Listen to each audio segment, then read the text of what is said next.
하나님 말씀 요한복음 11장 25절부터 27절, 38절부터 45절까지 봉독하겠습니다. 예수께서 마르다에게 말씀하셨다. 나는 부활이요 생명이니 나를 믿는 사람은 죽어도 살고 살아서 나를 믿는 사람은 영원히 죽지 아니할 것이다. 내가 이것을 믿느냐? 마르다가 예수께 말하였다. 예, 주님, 주님은 세상에 오실 그리스도이시며 하나님의 아들이심을 내가 믿습니다. 38절입니다. 예수께서 다시 속으로 비통하게 여기시면서 무덤으로 가셨다. 무덤은 동굴인데 그 어귀는 돌로 막아 놓았다. 예수께서 돌을 옮겨 놓아라 하시니 죽은 사람의 누이 마르다가 말하였다. 주님, 죽은 지가 나흘이나 되어서 벌써 냄새가 납니다. 예수께서 마르다에게 말씀하셨다. 내가 믿으면 하나님의 영광을 보게 되리라고 내가 네게 말하지 않았느냐? 사람들이 그 돌을 옮겨 놓았다. 예수께서 하늘을 우러러 보시고 말씀하셨다. 아버지, 내 말을 들어주신 것을 감사드립니다. 아버지께서는 언제나 내 말을 들어주신다는 것을 압니다. 그런데도 이렇게 말씀을 드리는 것은 둘러선 무리를 위해서입니다. 그들로 하여금 아버지께서 나를 보내신 것을 믿게 하려는 것입니다. 이렇게 말씀하신 다음에 큰 소리로 나사로야 나오너라 하고 외치시니 죽었던 사람이 나왔다. 손발은 천으로 감겨 있고 얼굴은 수건으로 싸매어 있었다. 예수께서 그들에게 그를 풀어주어서 가게 하여라 하고 말씀하셨다. 마리아에게 왔다가 예수께서 하신 일을 본 유대 사람들 가운데에서 많은 사람이 예수를 믿게 되었다. 아멘. 사람이 살면서 겪는 것을 생로병사라고 합니다. 죽음은 가장 끝이면서도 잘 받아들여지지 않습니다. 죽음에 대한 생각은 두려움이 있어요. 가보지 않은 곳이라 그런 것 같습니다. 사람들이 어떤 문제든 다 극복하고 삽니다. 늙는 것도 병드는 것도 고치기도 하고 늦추기도 하지만 이 죽는 것은 좀 늦어질 뿐이지 막지 못합니다. 세상에 여러 이별이 있지만 죽음, 사별은 그것으로 다시 만날 기회가 없어서 우리를 힘들게 합니다. 그래서 종교의 문제에서 늘 죽음의 문제가 나오는 것 같습니다. 이런 배경 속에서 기독교는 부활의 종교라고 합니다. 죽음 너머의 삶을 이야기합니다. 죽은 자가 살아나서 다시 사는 이야기를 합니다. 실제 예수님께서 죽으시고 살아나셨습니다. 또 그로 인하여 우리가 부활의 첫 열매 되신 예수님의 뒤를 따라 부활할 것을 믿고 삽니다. 이렇게 말하면서도 부활이 잘 안 믿겨지기도 하죠. 왜일까요? 죽은 후에 다시 살아온 사람들이 흔하지 않아서 그런 것 같습니다. 예수님이 부활하셨다고 해도 그분은 특수한 분, 하나님의 아들이시기에 가능했다 생각하는 경향이 있습니다. 이런 배경에서 나사로의 부활 이야기는 우리에게 시사하는 바가 큽니다. 엄격히 말하면 나사로는 예수님보다 먼저 부활한 존재입니다. 오히려 예수님은 나사로의 부활 사건을 통해서 예수님의 부활을 우리에게 알려주고 계신 겁니다. 오늘 말씀은 죽은 후 다시 살기까지의 과정 얘기를 통해 여러 의미를 담고 있습니다. 오늘 본문 말씀이 좀 깁니다. 앞에서 부분적으로 읽었습니다마는 원래 오늘 말씀의 전체 이야기가 요한복음 11장 1절부터 45절까지입니다. 전체 내용을 먼저 간략하게 정리하고 그 뜻을 살피고 우리에게 주시는 교훈을 나누도록 하겠습니다. 내용을 정리해보면 예수님께서 나사로가 심각한 병이 들었다는 소식을 들으신 장소는 요단강 건너편이었던 것 같습니다. 나사로의 집은 예루살렘에서 가까운 베단이었습니다. 거리가 멀었을 뿐만 아니라 그리스도께서 사역이 분주하셔서 나사로가 죽은 후 나흘이 지나야 예수님께서 제자들과 함께 오시게 됩니다. 나사로의 동생들인 마르다와 마리아는 절망 상태였고 유대인들은 예수님을 공격할 준비를 하고 있었습니다. 그러나 예수님께서는 이 일이 하나님의 영광을 위한 일이며 아들이 영광을 받게 하는 위한 것이라고 말씀하십니다. 사람들은 아들의 영광을 이해하지 못한 채 울며 슬퍼했습니다. 마리아는 주님이 여기 계셨다면 오라버니가 죽지 않았을 것이라고 말합니다. 그리스도의 능력을 인정하지만 이미 죽은 사람은 어쩔 수 없다는 그런 뜻이 담겨 있습니다. 그러나 그리스도께서는 25절에서 나는 부활이요 생명이니라고 자신의 정체를 밝히십니다. 예수 그리스도는 육신으로 나타나신 부활이며 생명이십니다. 인간이 종말이라고 여기는 죽음을 정복하고 영원한 생명을 주시는 그분의 능력을 나타낸 말씀입니다.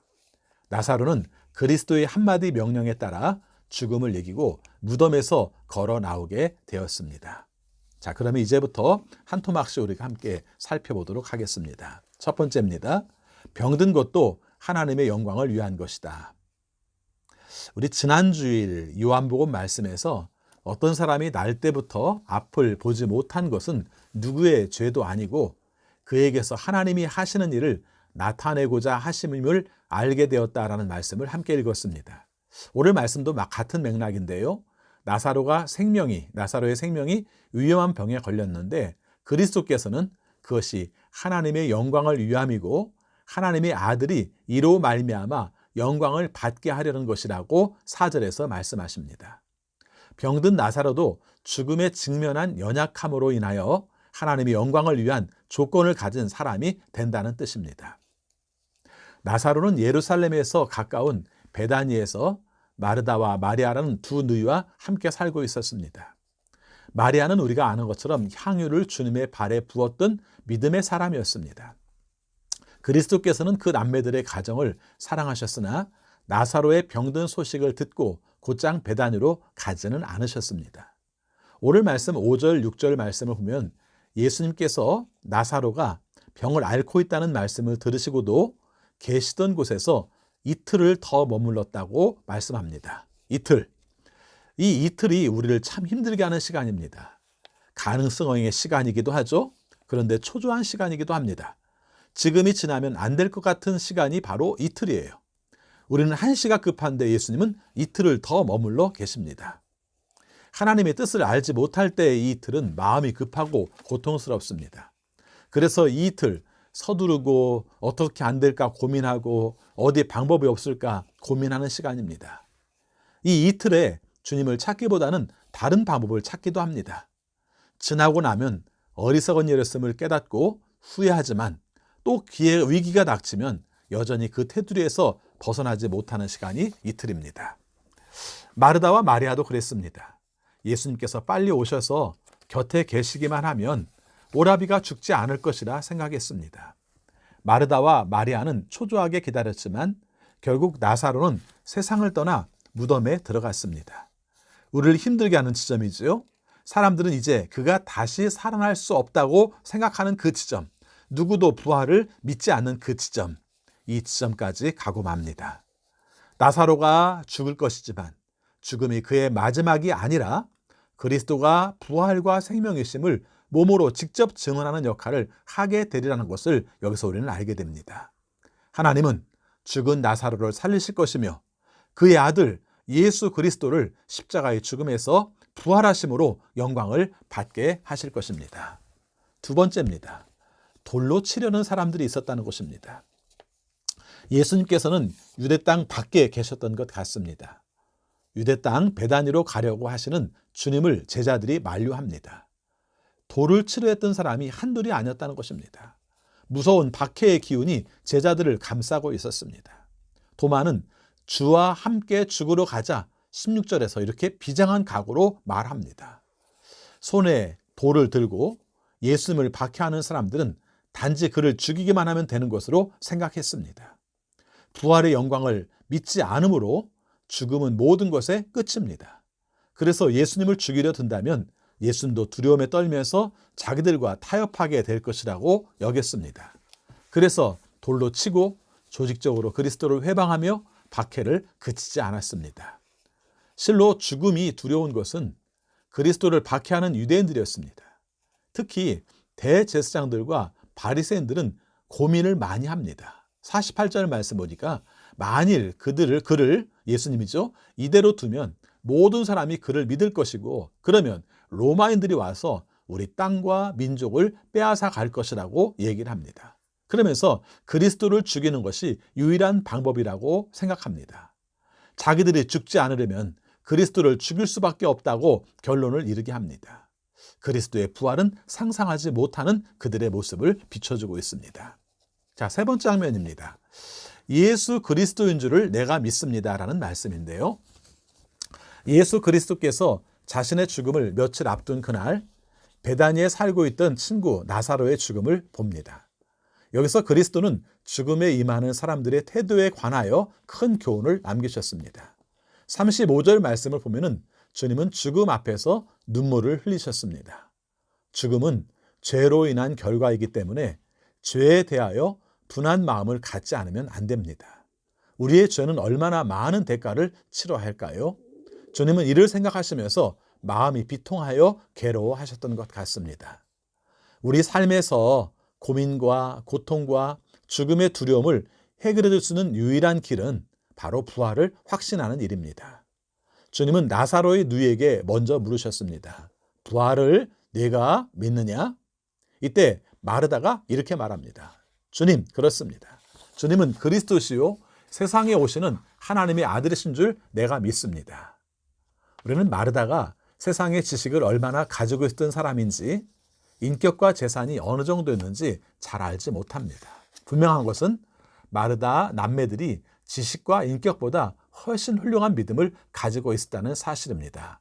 부활의 주님을 내가 믿습니다 하는 그 믿음은 세상의 그 어떤 능력이나 재물보다 더 크고 영원한 가치를 지닙니다. 여러분의 삶 속에서도 환경의 여건이나 내가 가지고 있는 상태나 이것보다 부활의 주님을 내가 믿습니다라는 고백으로 사시는 여러분들이 되시기를 바라겠습니다. 네 번째 장면입니다. 나사로야 나와라. 나사로는 완전히 죽었습니다. 무덤에 들어간 지 나흘이 되었고 시체의 부패가 진행되어서 냄새가 났다고 표현합니다. 앞에 이틀에 이어서 여기 나흘의 기간이 강조됩니다. 유대인들은 죽은 후 3일까지도 영원히 떠나지 않을 수 있다고 생각을 했다고 합니다. 그래서 이 3일이 지나고 장례를 치른 겁니다. 그래서 이 4일이라는 시간은 가능성이 전혀 없는 시간입니다. 다시 살아날 가능성이 아예 없는 시간입니다. 무엇을 기대할 수도 없는 그런 시간을 바로 4일 혹은 나흘이라고 표현을 하고 있습니다. 우리의 삶에도 나흘의 문제가 많아요. 나흘, 4일, 앞에서 말한 이틀이 기대하며 애달파하는 시간이라면 나흘은 이제 더 이상 아무것도 기대할 수 없는 시간입니다.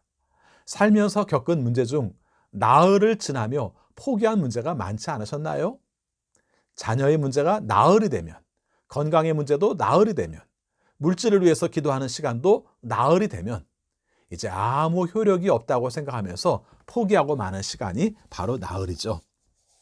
마르다도 그랬습니다. 무덤 문을 막은 돌을 옮겨 놓으라 말씀하시는 주님 앞에서 방금 부활 신앙을 고백했던 마르다가 마음이 흔들립니다. 신앙을 가지고 있지만 내가 가지고 있는 일반적인 생각, 통념 앞에서 무너질 때가 많지 않습니까? 그게 가능하겠어? 나흘이 지났는데 이미 냄새 나잖아. 그러나 곧 주님께서 기도하실 때 이 마르다의 마음이 평정을 찾는 것 같습니다. 41절, 42절에서 주님께서 기도하시는 장면을 함께 봅니다. 아버지, 내 말을 들어주신 것을 감사드립니다. 아버지께서는 언제나 내 말을 들어준다는 것을 압니다. 그런데도 이렇게 말씀을 드리는 것은 둘러선 무리를 위해서입니다. 그들로 하여금 아버지께서 나를 보내신 것을 믿게 하려는 것입니다. 예수 그리스도께서 아버지께서 내 말을 들으신 것에 대해서 감사를 드렸습니다. 이미 나사로가 살아날 것을 확신하는 기도입니다. 아들은 무엇이든지 자기 뜻대로 하지 않고 아들을 보내신 아버지의 뜻대로 행한다. 그래서 아들과 아버지는 언제나 하나다. 이렇게 말합니다. 이 기적을 보는 사람들 모두가 하나님의 아들이신 그리스도를 믿게 될 것입니다. 기도가 끝나자 주님은 나사로를 향해서 큰 소리로 부르셨습니다. 나사로야 나와라. 그러자 죽었던 사람이 일어나 걸어 나왔습니다. 죽었던 나사로는 하나님의 아들로 인해서 죽음을 극복했습니다. 이제 그는 죽은 자가 아니에요. 수족을 동인 배가 아무 소용이 없고 얼굴을 싼 수건도 필요 없게 되었습니다. 주님은 그것마저도 다 풀어주라고 말씀하셨습니다. 이는 예수님께서 부활의 그리스도이심을 사람들에게 확증하는 이적이었습니다. 코로나19 상황으로 인해서 죽음이 가깝게 느껴집니다. 아니, 죽음까지는 아니어도 희망이 없고 절망이 눈앞에 보입니다. 이틀의 시간을 지나 나흘의 시간으로 가는 것 같습니다. 아니, 어떤 사람은 이미 나흘의 시간에 접어들고 있습니다. 그러나 나흘 넘어 무덤 앞에서 나사로야 나오너라 부르시는 주님의 음성을 듣고 일어나 나오시기 바랍니다. 처음에는 천과 수건으로 싸매어져 있어서 보이지 않는다 할지라도 일어서시기 바랍니다. 그리고 그 천도 그 수건도 걷어내고 걸읍시다. 주님께서 부르시니 나와 걸읍시다. 다섯 번째 장면입니다. 예수 그리스도는 부활이요 생명입니다. 부활이 없다면 이 세상을 지배하는 것은 죽음입니다. 죽음으로 다 끝나는 것이기 때문에 불의와 부정을 저지르고도 들키지만 않으면 되고, 그러다가 죽으면 그만이라고 생각합니다. 죽음은 어둠의 권세를 가지고 부활 없는 인생들을 지배합니다. 죽음이 끝인데 부활은 없는데, 그러다 보니 신앙은 식어가고 물질주의가 득세하고 돈과 쾌락을 추구하는 인생들이 늘어만 갑니다. 예수 그리스도는 부활이요 생명이십니다. 부활은 영원한 생명으로 가는 통로입니다. 예수 그리스도를 믿는 사람은 영광 중에 영생을 소유할 것이며, 비록 육체적 죽음이 있다 해도 앞으로 영원한 생명이 준비되어 있다고 하십니다. 예수 그리스도의 사람은 영원히 죽지 않습니다. 예수 그리스도는 죽음을 이기시는 존재이십니다. 하나님의 아들이신 그분은 부활이며 생명입니다. 그분은 지금도 우리에게 이것을 믿느냐고 물으십니다. 이 대답 후에 우리는 부활의 실제를 보게 되고, 우리도 영원한 부활에 참여하여 하나님의 영광을 높이게 될 것입니다. 부활의 주님을 내가 믿습니다. 나도 주님을 따라 부활하게 될 줄을 확신합니다. 아멘. 기도하겠습니다. 아버지 하나님, 저희들을 사랑하셔서 오늘 말씀을 통해 우리가 죽은 자 같은 나사로 같은 삶의 상황에서 나사로가 살아가는 그 과정을 통해서 주님이 부활해 주시고 생명해 주시며 우리의 삶도 죽음 가운데서 일으켜 세워줄 줄을 믿습니다.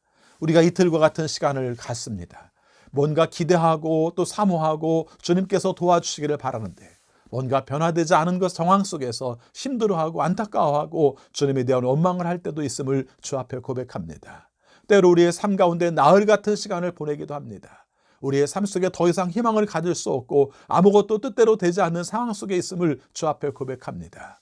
그러나 주님께서 말씀하십니다. 이틀이 지나고 나흘이 지나고, 그래서 사람이 모든 것을 기대하지 못하고 아무것도 희망할 수 없다고 생각하는 그 지점에서 주님께서 우리를 살려주심을 믿습니다. 생명의 능력으로 함께 하실 줄을 믿습니다. 그래서 예수 그리스도로 말미암아 다시 일어나는, 생명으로 다시 살아나는 생명의 능력을 경험하는 우리 모두가 되게 하여 주옵소서. 예수 그리스도 이름으로 기도하옵나이다. 아멘.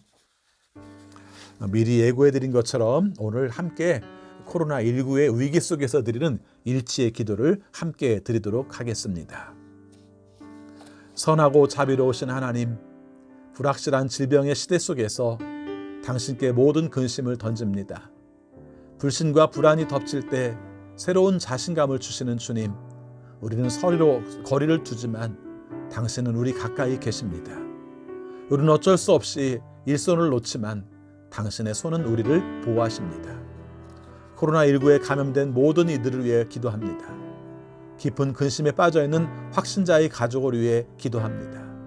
병으로 세상을 떠난 이들도 애도하는 이들을 위해 기도합니다. 위험한 직업을 가진 이들과 생존 자체가 두려운 이들을 위해 기도합니다. 그들 곁에 가까이 가셔서 새로운 희망과 자신감을 주십시오. 천국으로 먼저 간 이들에게 당신의 생명으로 가득 채워 주십시오. 병원, 가정, 진료소에서 일하는 모든 의료진들을 위해 기도합니다. 국가, 사회, 경제계에서 책임을 맡은 모든 이들을 위해 기도합니다. 매일 우리에게 필요한 것을 제공하는 모든 이들을 위해 기도합니다. 하나님의 복음을 전하는 모든 이들을 위해 기도합니다. 그들 곁에 가까이 계셔서 힘과 용기, 자신감을 주십시오. 우리와 함께 살아가는 어린이와 청소년, 청년들을 위해 기도합니다. 미래를 두려워하는 모든 이들을 위해 기도합니다. 가정의 친밀감조차 느끼지 못하는 이들을 위해 기도합니다. 어린이와 청소년을 돌보는 모든 이들을 위해 기도합니다. 그들 곁에 가까이 가셔서 인내와 지혜, 이해심, 희망을 주십시오. 건강이 위태로운 전 세계의 사람들을 위해 기도합니다. 의료 서비스를 받을 수 없는 모든 이들을 위해 기도합니다. 우리보다 더 큰 피해를 입은 나라의 사람들을 위해 기도합니다. 그들 곁에 가까이 가셔서 치유하시고 위로와 자신감을 주십시오. 이제 우리를 위해 기도합니다. 근심 속에서도 다른 이들의 시선을 놓치지 않게 하시고 나보다 남을 편들 수 있는 담대함을 주십시오. 제한된 삶을 받아들일 수 있도록 준비시켜 주십시오. 우리가 다른 사람을 위험에 빠뜨리지 않도록 도와주십시오. 우리를 위로하시고 모든 것을 받아주시는 사랑하는 어머니 같은 하나님, 당신을 향한 희망이 꺼지지 않게 해주십시오. 우리는 당신을 신뢰합니다. 오늘도 내일도 영원히 당신을 찬양합니다. 예수 그리스도 이름으로 기도합니다. 아멘.